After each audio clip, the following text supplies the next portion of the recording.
Buenos días, Suchit. Hola, buenos días Diana y buenos días Tony. Gracias por tenerme en su programa. Gracias por aceptar nuestra invitación para hablar de temas ambientales, ¿verdad? Ujú, ujú. Voy a leer la introducción que tiene la nota que revista Gato Encerrado ha publicado de Suchit para que luego ella nos explique de qué se trata esta serie de reportajes. Dice, la pandemia dejó sin cuidadores al río Sapo. El COVID-19 frenó el trabajo de organizaciones ambientalistas en el río Sapo, en El Salvador, dedicadas a conocer la zona a través de investigación científica y actividades como un inventario de flora y fauna y patrullajes contra la caza y la tala ilegal. Su ausencia no es el único riesgo que corre el área natural. En el lapso de 2 años, el Juzgado Ambiental de San Miguel ha ordenado la revocatoria de dos hidroeléctricas, una sobre el río Sapo y otra planificada en uno de sus afluentes. Esta historia hace parte de la serie periodística internacional etiqueta o hashtag Defender Sin Miedo, coordinada por Agenda Propia, que es otro medio digital. Y bueno, Suchit escribió esto para Agenda Propia, la retoma Gato Encerrado y nos trae a nuestra realidad este peligro en el que se encuentra el río. Cuéntenos, Suchit, ¿cómo es la cosa? ¿Qué es lo que está ocurriendo ahí? Bueno, la serie Defender sin Miedo la piensa y la ejecuta en su momento el medio digital independiente de Colombia, Agenda Propia. Ellos se encargan desde hace ya algún tiempo, desde que se originan, en ocuparse, digamos, de estos temas que los grandes medios normalmente no les ponen atención, ¿no? Que son temas de indigenismo, temas de territorio, temas de defensa de territorio, derechos humanos.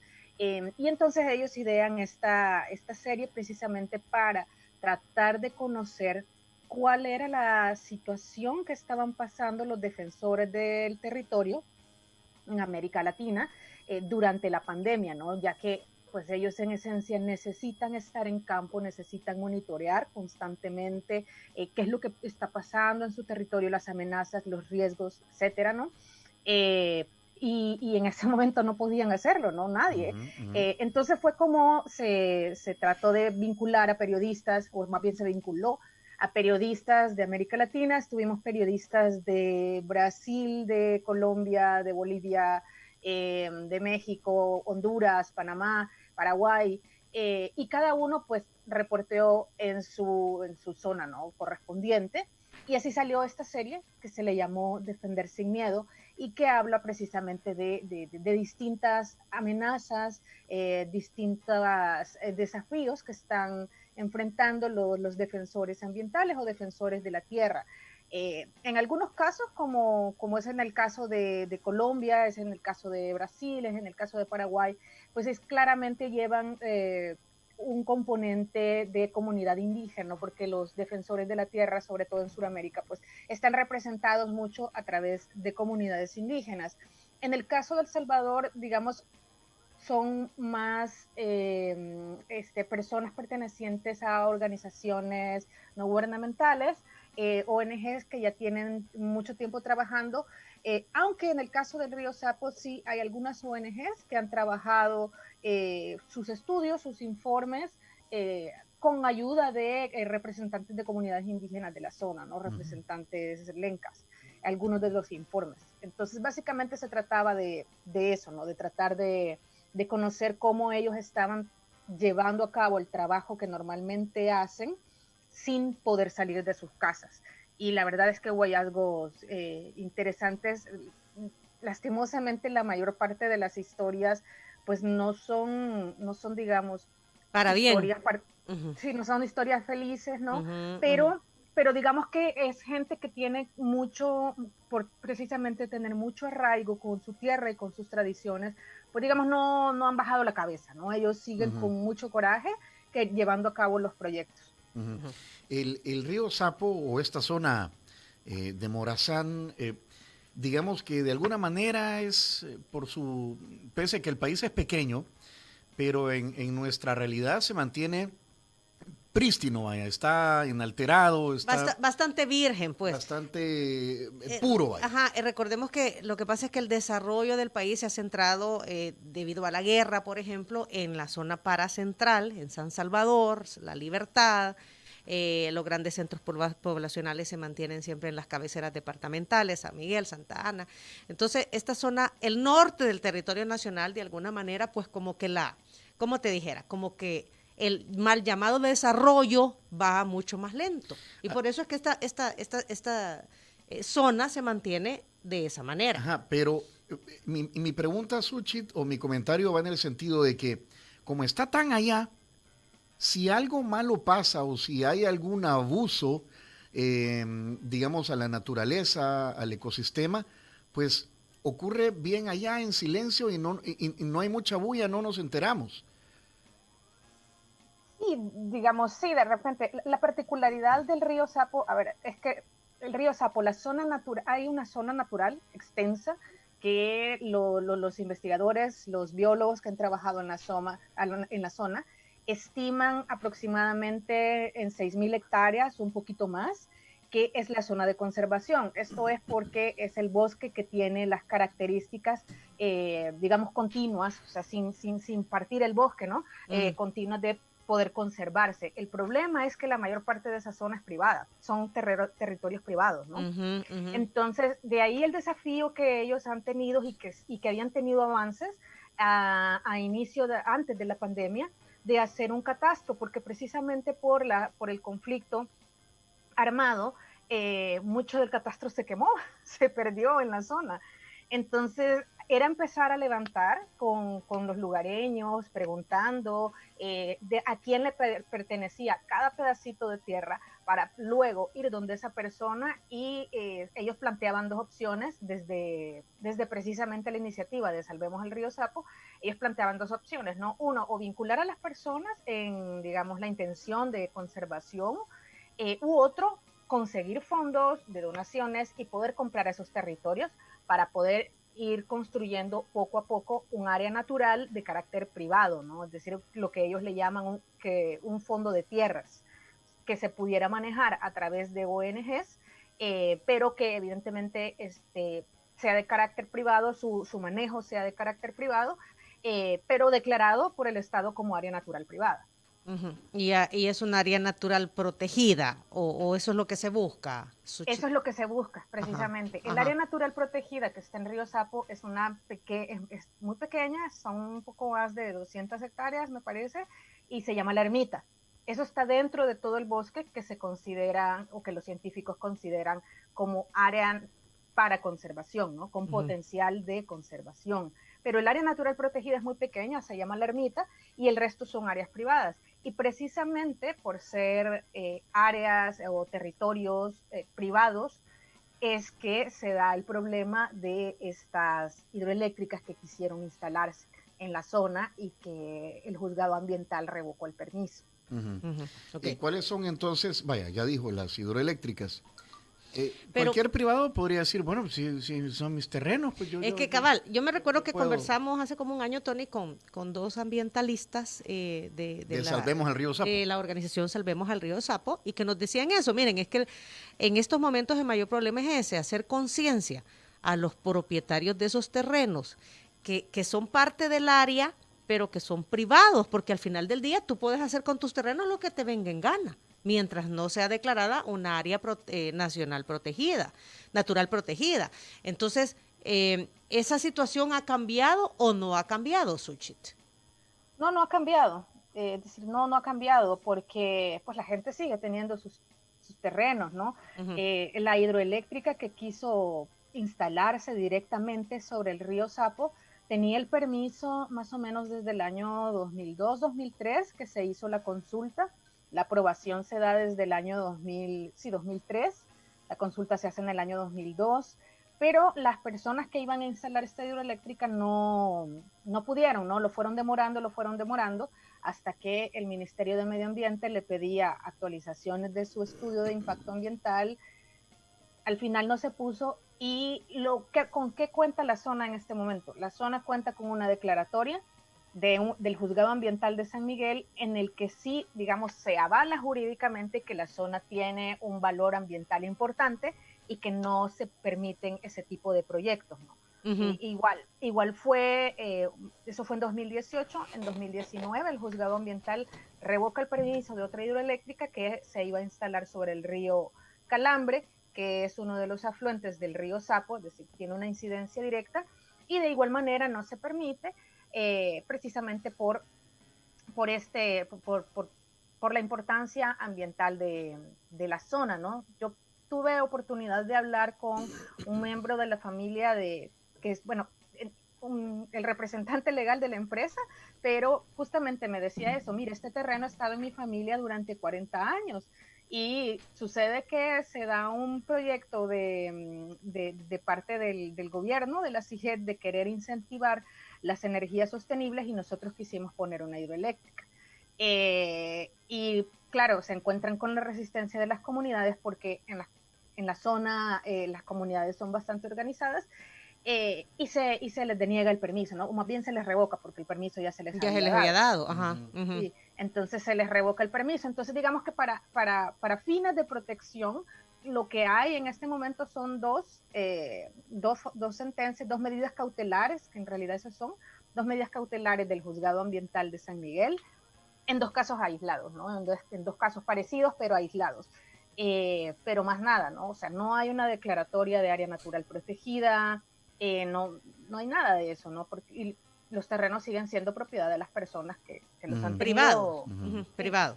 Suchit, no sé si has investigado sobre esto, pero a ver, poniendo las cosas en su verdadera dimensión, ¿verdad? Porque tampoco estamos en contra del progreso o del progreso también, o otra vez, mal llamado o bien llamado, ¿verdad? Porque el hecho que...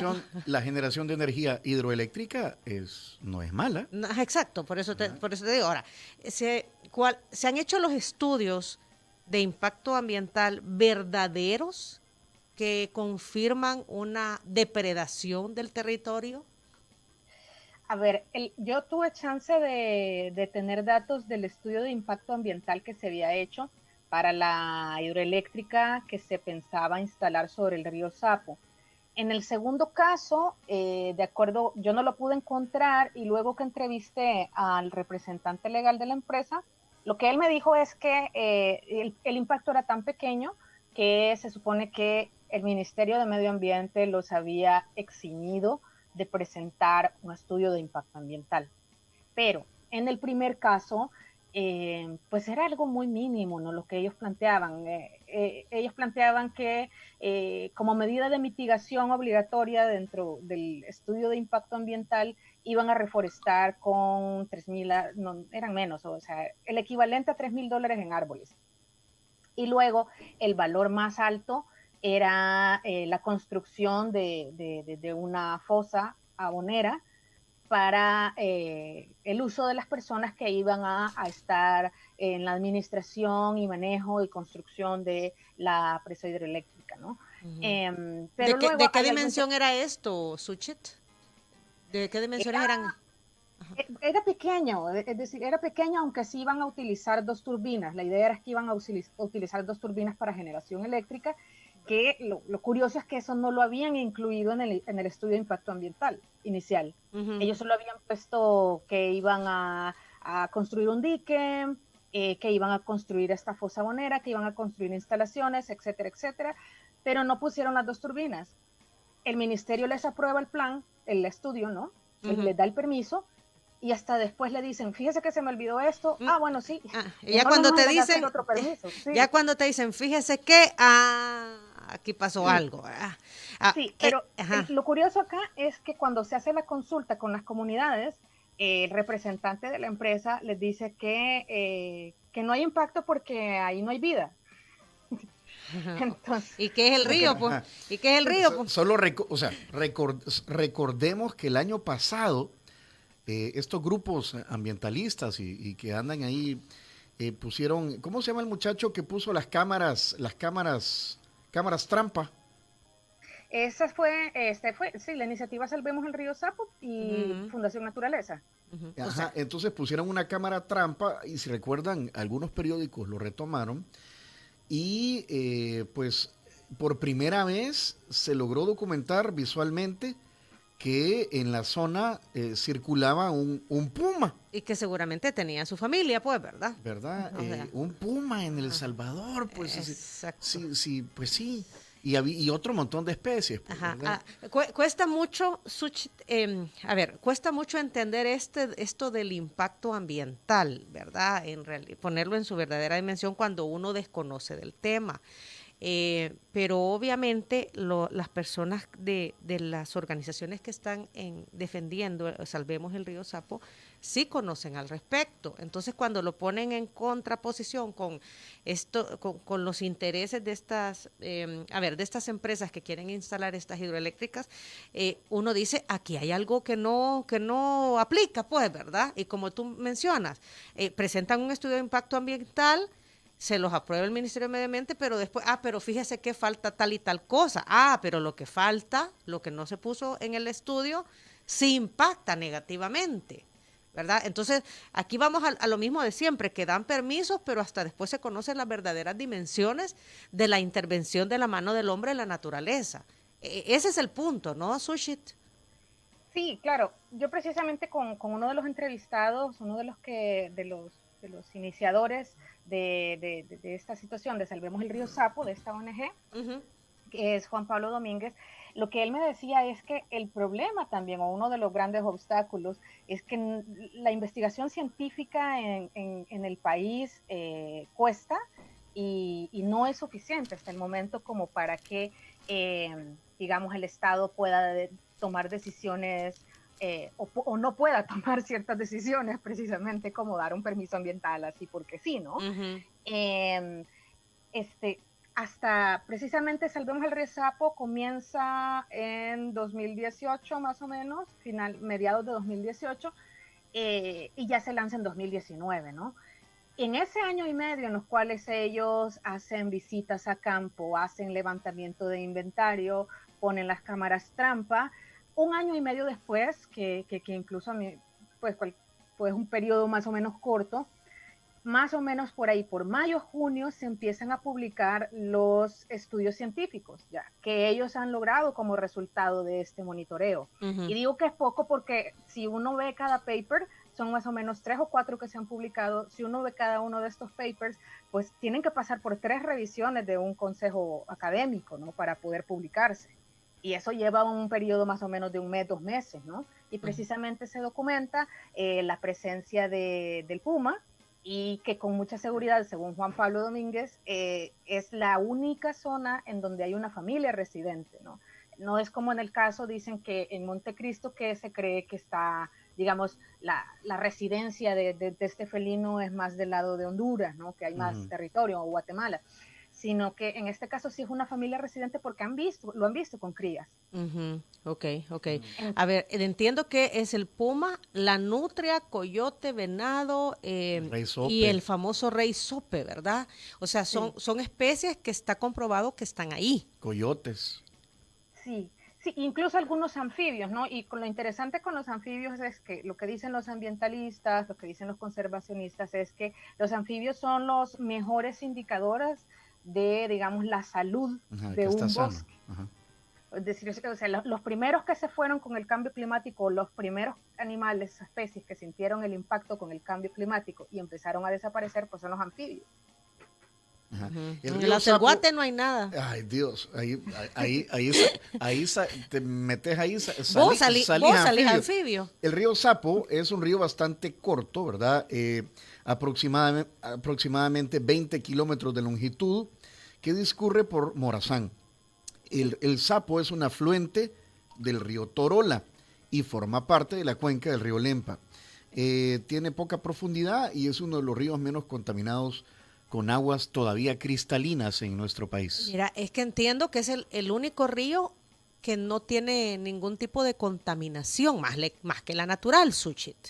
Y ya sabemos lo que aquí ha pasado con los grandes ríos, pues, o sea, ahí tenés el Acelguate, que hay un montón de movimientos por salvarlo. Yo no sé si por fin, Tony, van a hacer o no van a hacer la famosa planta de tratamiento de las aguas, que ahí vierten el montón de empresas que allí mandan el agua subvertidos después de los procesos productivos.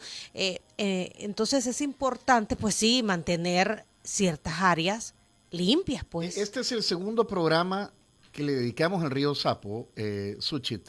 Y entonces la pregunta es, si no fuera por estas medidas cautelares, pues eso está como, ese es el dique, vaya, para llamarlo de esa forma, que todavía está más o menos protegiendo del impacto humano la zona.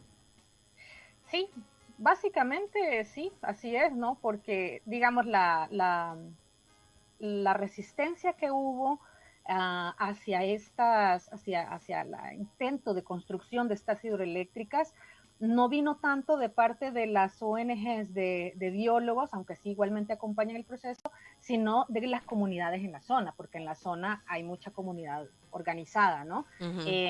Hay ONGs como ASPS, la Mesa Territorial del Foro del Agua, que son los que realmente se metieron a enviar una carta al juez de Medio Ambiente de San Miguel a advertirle de esta situación en el primer caso.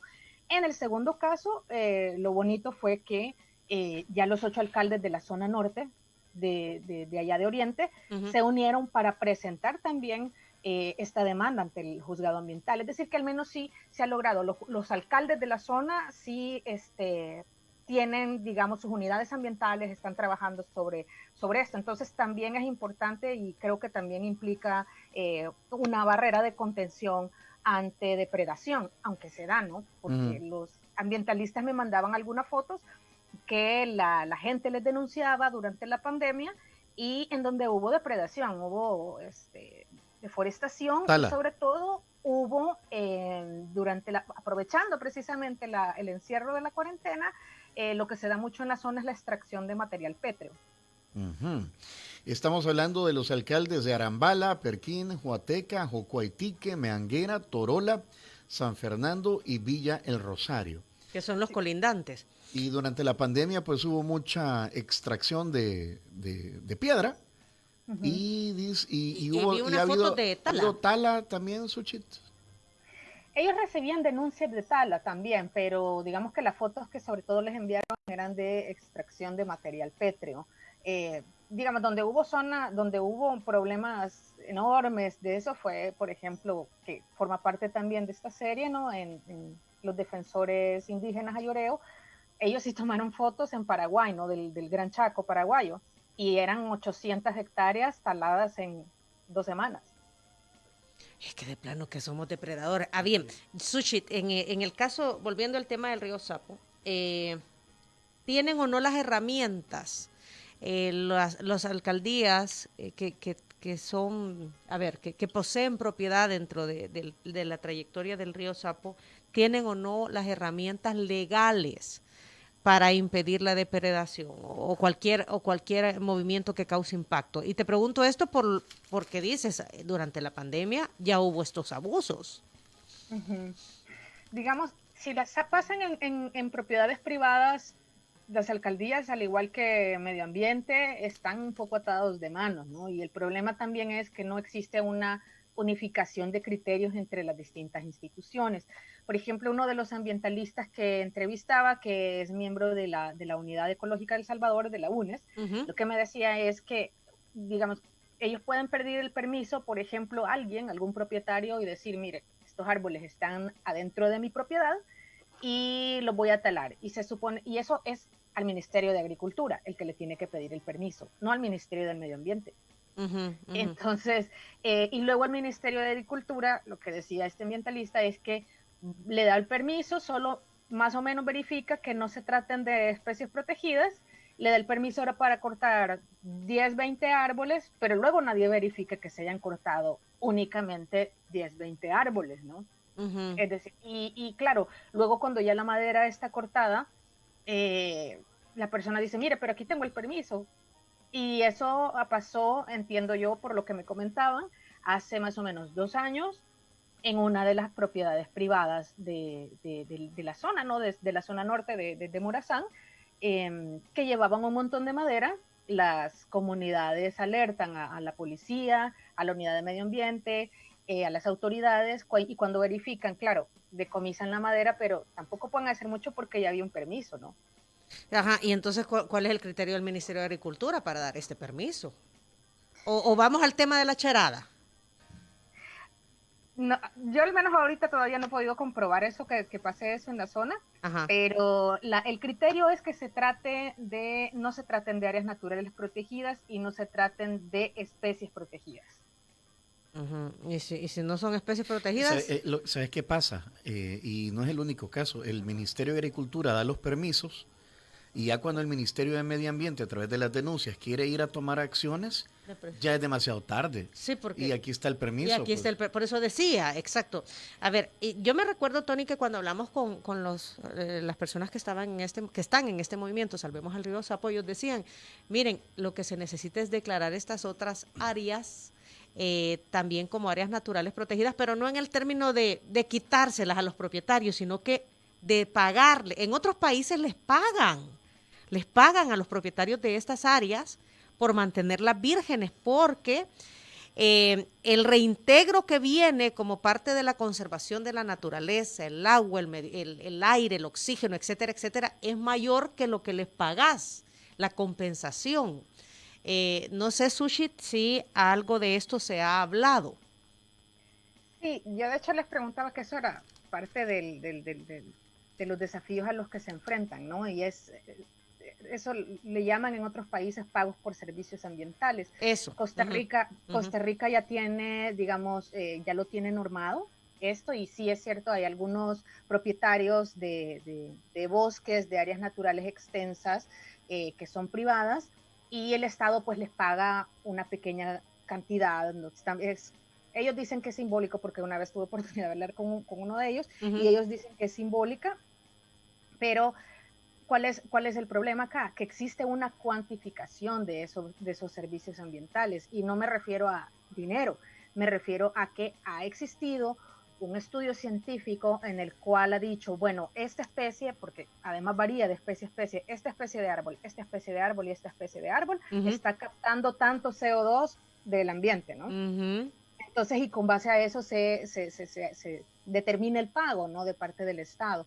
Entonces, no existe eso en El Salvador, es decir, no existe todavía decir como el pino capta tanto CO2 del ambiente y esta otra especie capta tanto, entonces puede valer tanto.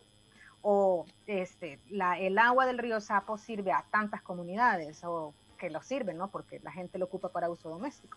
Entonces no existe esa cuantificación, entonces es difícil, ¿no? Lo que decía en su momento Juan Pablo, lo que decían otros ambientalistas como Samuel Álvarez, es que, bueno, los servicios ambientales están claros, ¿no? Lo que no hay es una profundización científica de saber cuáles son los beneficios para las comunidades, pero son claros que existen, ¿no?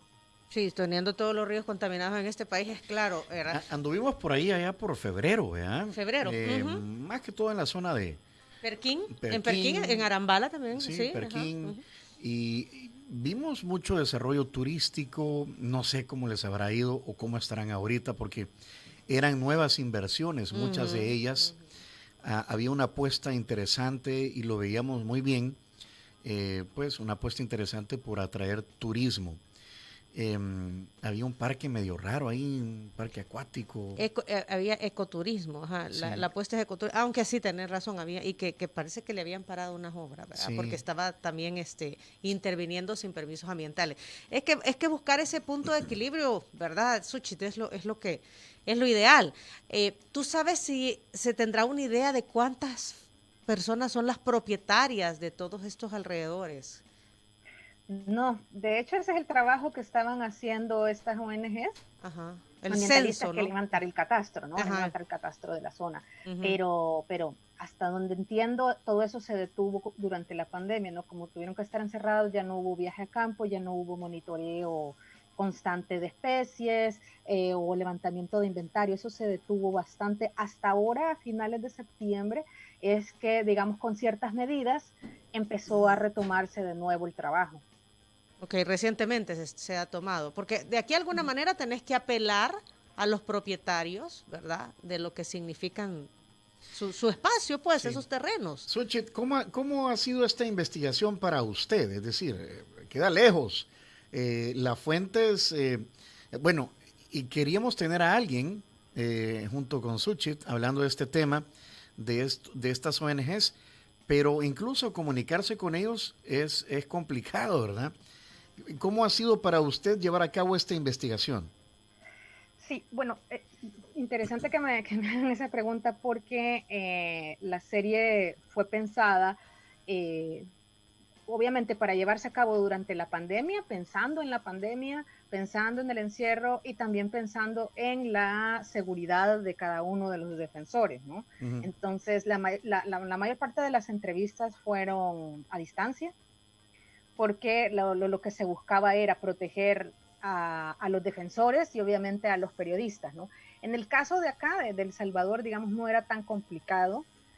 Al juzgado de San Miguel, por ejemplo, sí me tocó ir, pero en el caso de El Salvador no es tan complicado, pero cuando se piensa en zonas como Paraguay, en el cual se habla de una comunidad es la única comunidad en América Latina que está en aislamiento voluntario. Es decir, los miembros de esta comunidad indígena, ellos por voluntad propia han decidido no mezclarse, entre comillas, con la civilización y mantener toda su tradición y vivir dentro del bosque, ¿no? Entonces, el riesgo que implicaría, por ejemplo, para que alguien fuera un periodista y los contaminara es grandísimo. Entonces, por eso precisamente se hizo de esa manera, ¿no? Para proteger a los defensores. Y sí, es complicado, ¿no? Había que esperar y organizar como las entrevistas o preguntarles primero para, de que algunos casos, porque obviamente ellos no tienen, son zonas remotas, acá no tanto, pero en otros países sí son zonas muy remotas en las cuales no tienen comunicación todo el tiempo. Sí, aquí estoy viendo investigaciones, vaya, o reportajes desde Paraguay, dice resistir en pandemia en el segundo bosque más extenso de América del Sur. Hay otra nota, otro reportaje, Honduras y cómo luchar por el medio ambiente sin convertirse en mártir. Bueno, en Honduras han habido Hasta ya asesinatos. asesinatos, ¿verdad? Por temas ambientales. Lo que pasa es que, bueno, aquí, Tony, vaya, el tema de la minería. Sí. Vaya, hasta que se logró en la Asamblea Legislativa prohibir la explotación minera en el país. ¿Cuál es usted, después de esta investigación, cuál cree que es el futuro de esa zona, Suchit? Yo la verdad es que creo o quiero confiar mucho que están haciendo un trabajo muy bueno las organizaciones de la zona, ¿no? Porque sí hay, hasta donde me comentaban, hay una intención turística muy grande. De hecho, me comentaban sobre la existencia de un parque ecoturístico, o sea, un parque acuático, Ujú. y que aún no han logrado comprobar del todo, yo por eso no lo incluí, pero aún no han logrado comprobar del todo, pero tienen la sospecha que es un parque acuático que se está alimentando de los acuíferos de la zona y precisamente del río Sapo, Eso ¿no? nos dijeron, Tony. Es que Eso. lo alcanzamos a ver desde el Bailadero del Diablo, se llama, donde lo vimos. Ujú, ujú, ujú. Ujú. Y nos dijeron En, eso, que estaban desviando el agua. Ujú. lo que sí yo puedo asegurar es que yo revisé todos los permisos ambientales recientes que están al menos publicados en el sistema de evaluación ambiental del Ministerio de Medio Ambiente y no consta ningún permiso para un parque acuático. Es decir, si existe, pues o no lo han publicado o no tiene permiso, porque no hay ningún permiso ambiental para un parque acuático en la zona y debería haberlo porque el impacto es considerable, ¿no? Y el tamaño del parque, Sí, es yo que grande. es considerable. Sí, sí, sí. Si Entonces, es el que vimos. No, ese que vimos es, o sea, lo ves pues, no es Mm. cuestión de que esté escondido, a eso me refiero. Ajá. entonces, sí, digamos, yo quiero confiar mucho en la organización o confío en la organización y la resistencia de las comunidades, pero digamos, si no hay un instrumento legal, la resistencia siempre es de carácter limitado, ¿no? Afortunadamente, como mencionó Tony, no tenemos todavía una situación tan grave como en Honduras, que es como el tercer, cuarto país más peligroso para ser ambientalista de América Latina. Pero digo, uno de los ambientalistas entrevistados sí me decía, sí, probablemente no hay amenazas de mineras, probablemente no les ponen digamos, paramilitares enfrente, pero sí también tienen riesgos a su seguridad muchas veces, ¿no? Es decir, por el equipo que utilizan, por el terreno que andan, digamos, monitoreando, ellos también tienen riesgos a su seguridad y a su integridad personal. Uh-huh. Ok, a ver, aquí el punto también respecto a los permisos, Suchit, es que no necesariamente puedan estar publicados. De repente existen, pero no estén publicados, porque todos sabemos que aquí es mentira que los sitios web están alimentados, ¿verdad? Como deben ser. O sea, le falta un año atrás, pues, la información. Y por el otro lado, el punto también es, ¿y en base a qué dan estos permisos? Porque ese es el otro punto también, que aquí pues sí se dan permisos sin haber hecho los estudios correspondientes o con estudios amañados o engañosos, etcétera, etcétera. ¿Has logrado poder conversar con representantes de instituciones como medio ambiente, como agricultura, para conocer en realidad a fondo cuáles son los compromisos desde la institucionalidad para dar los permisos ambientales correspondientes? Yo la verdad es que estuve buscando la versión oficial del Ministerio de Medio Ambiente y nunca me atendieron una entrevista. Y pues no me la dieron, no quisieron hablar para este tema. Los que sí me atendieron fueron los del fondo, del FONAES, que son los que ejecutan las compensaciones ambientales que obtiene el Ministerio de Medio Ambiente, ¿no? A través de multas, de donde estaba Coqui Aguilar. Donde Coqui, sí, donde estaba Coqui, es el FONAE, sí. Sí, Ajá. sí. Entonces, y son los únicos que me atendieron, y porque precisamente, yo diría que pinta muy mal, por lo menos desde parte de la institucionalidad oficial, ¿no? Porque no sé si han tenido oportunidad de ver, precisamente Gato Encerrado ha publicado varias notas de cómo en el último año y medio Ministerio de Medio Ambiente ha tenido una reducción en su presupuesto y en áreas claves, ¿no? Es decir, en el monitoreo de áreas naturales protegidas se dejó prácticamente sin presupuesto el año pasado, y recientemente publicaron que el Observatorio para Amenazas y Riesgos Ambientales también le quitaron un poco más de $200,000. Le han quitado presupuesto para el 2021. Sí. Y precisamente en tiempos como en el que estamos ahorita, todo el mundo voltea a ver ahí, ¿verdad? Y de ahí viene la información. Claro, entonces digamos, se logró, por ejemplo, a través de presión de estas ONGs ambientalistas en la zona, aumentar el número de guardarrecursos, de guardaparques para la zona, porque es grande, para que pudieran monitorear no solo la ermita, sino el resto de zona de bosque, a 4 guardarrecursos más. Pero, por ejemplo, a ellos los pudieron contratar solo por fondos de FONAES, no por planilla del Ministerio de Medio Ambiente. Y ese proyecto dura un año, es decir, y se empezó a ejecutar más o menos a inicios de este año, dura 11 meses, según lo que me dijeron. Digamos que para febrero o marzo la situación vuelve a ser igual en la zona, es decir, que solo van a tener entre 3 y 4 guardarrecursos para un área de 6,000 hectáreas. Va a ser como bien difícil, es un monitoreo bien difícil, porque en la práctica eso implica 2 al mismo tiempo, nada más, ¿no?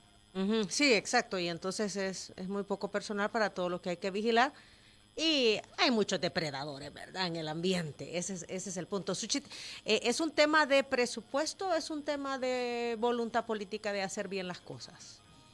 Yo creo que ambas, ¿no? Ambas, porque aún si no existiera presupuesto, todo el presupuesto necesario, que nunca lo hay, ¿verdad?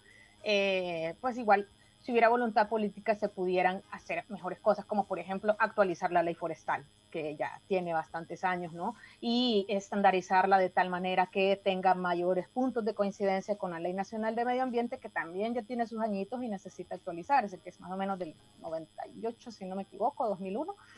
Entonces, digamos, si existiera la voluntad política, se pueden actualizar y todos estos cuerpos legales y hacerlos como más acordes al momento actual. Si existiera voluntad política, hubiésemos suscrito el acuerdo de Escazú, por ejemplo. Exacto. Bueno, para el caso.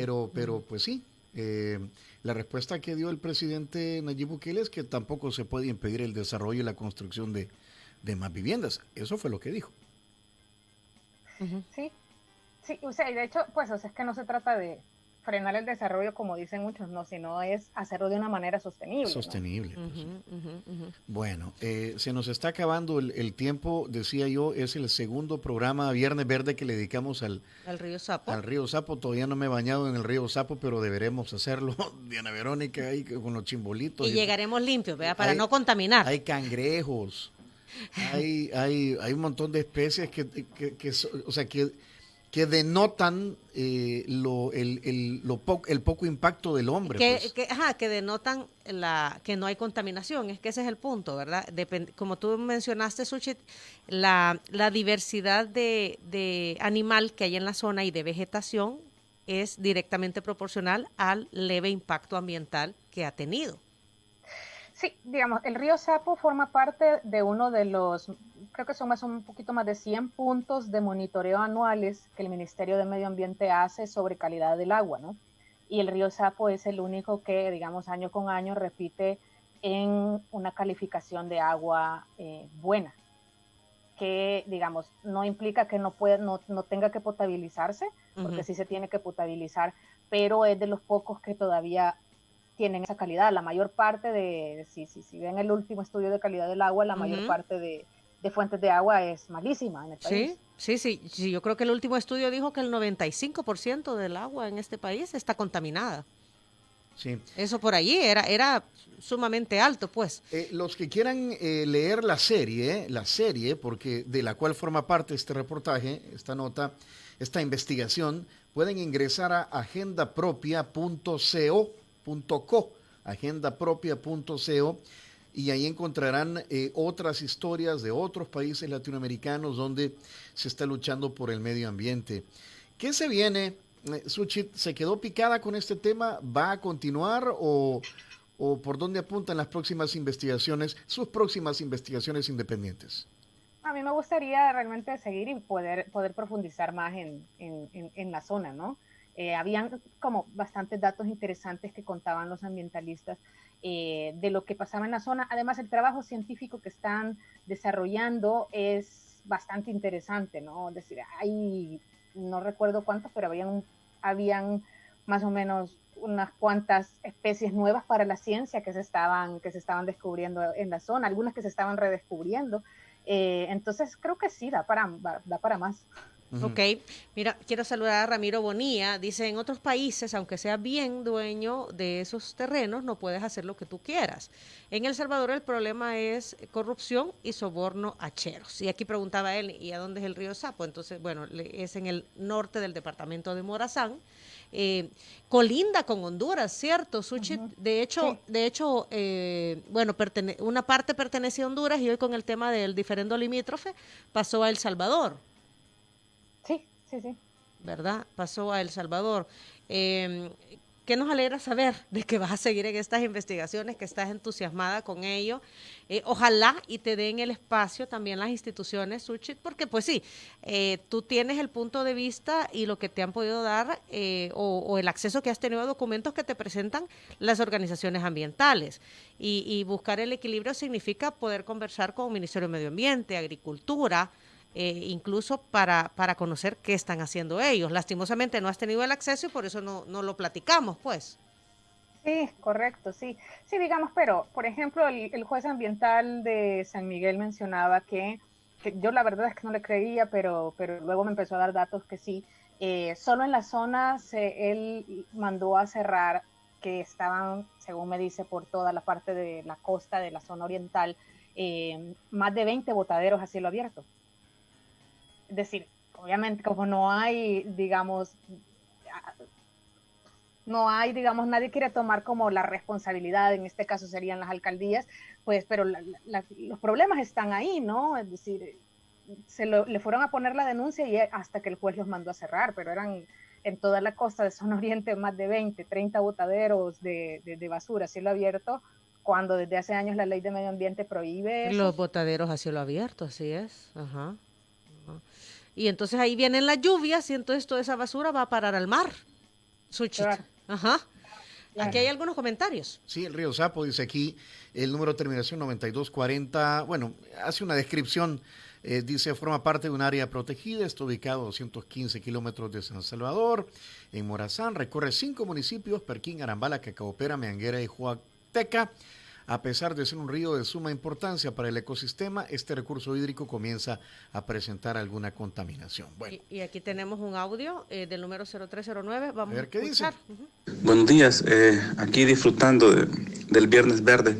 Muy interesante la plática y tal vez solo para abonar algo con respecto a estos estudios sobre el valor económico de estas zonas, de estos recursos naturales, sus servicios ambientales o compensación por servicios ambientales, es una deuda académica realmente. No son, aunque pareciera extraño, no son los ambientalistas o expertos en naturaleza los que deben definirlo, son economistas. Y las escuelas de economía de las universidades tienen esa deuda. Es una cuestión académica en la cual Costa Rica pues, nos ha superado definitivamente. Acá no es voluntad política, no es cuestión legal, es académico el asunto.